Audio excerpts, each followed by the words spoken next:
Port Glenone and the Independent Loyal Orange Institution's demonstration. Leading the parade, the Independent Order's best-known member.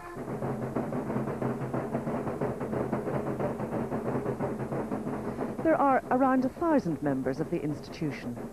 It was formed in 1903 after a dispute among members of the Orange Order over political affiliations.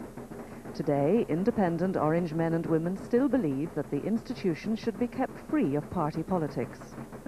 But party politics was the furthest thing from the mind of some of the newer arrivals.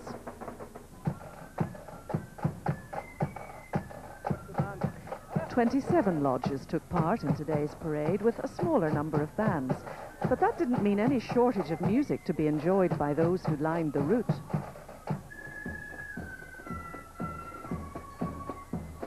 For many, it was a day to relax and just let others provide the entertainment. The beat of 4 lambeg drums reverberated at the parade, and there was no lack of enthusiasm. The route may have been 2 miles, but it spanned 2 counties, taking the marchers across the River Bann from County Antrim into County Londonderry. And it was a day to show off the skills which practice had made perfect. It was also a day to reflect upon the past. These veterans of the war in Burma swapped memories and discussed how things may or may not have changed. What I went through, I don't think the situation is much better. The condition, the north here, the condition Northern Ireland's in, the minute. It doesn't help us any. We fought for freedom and we haven't much freedom here in the north. We have to do as we're told by a foreign country. The tradition which we represent is a tradition of civil and religious liberty for all. Those liberties are based upon the Word of God. The liberties of democracy and freedom come to us directly through the Protestant religion. Any peace must recognise that, and any peace must allow us to exercise our traditions and our cultures.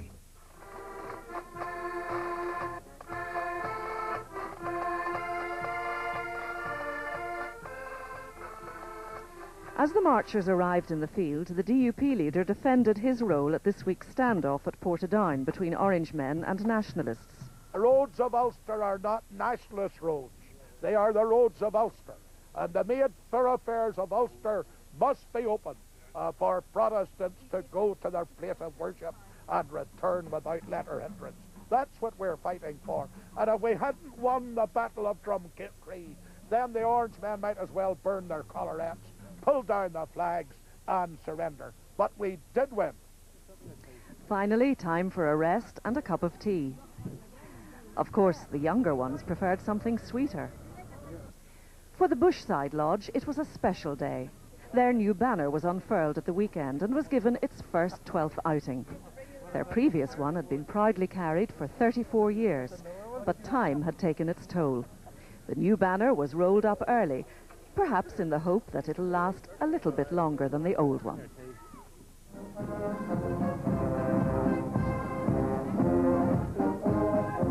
They call it Rathfryland on the hill.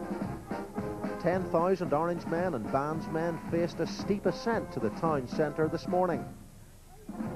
Gathering strength in the assembly field at the foot of the town, they prepared for a long, hot day ahead. It used to be the men who did all the heavy work, but in Rathfryland, the women lend a hand. Getting 10,000 people in the right place at the right time is no easy task, and it fell to Sam Walker. It's a very great honour today, being the bicentenary of the institution that we in Rathfryland have got it. And to any district that hosts it, it's always an honour to have the Brian with us.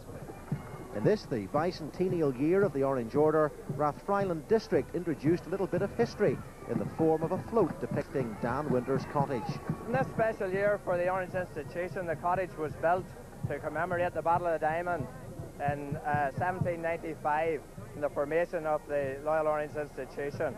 The cottage was the scene at the start of the battle where the defenders, who were the Roman Catholics of that time, attacked Dan Winter's home, and him with his sons defended his home, and that led to the Battle of the Diamond later on that day.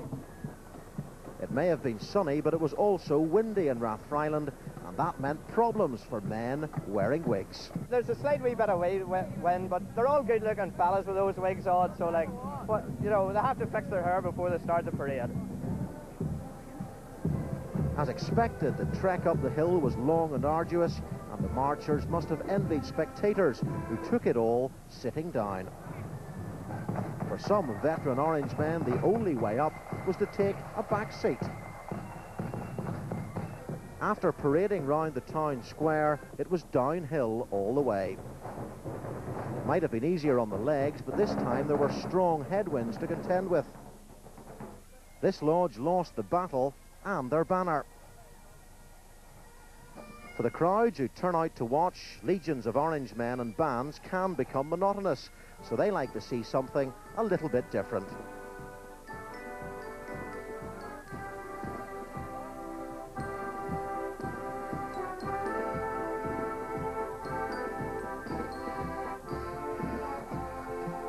It's the end of the march, and the field beckons. After yesterday's torrential rain, Orange men and their families were making the most of the sunshine before turning their attention to the speeches. Not everyone was listening to the speeches, though. Some preferred to rest up before tackling the hills again.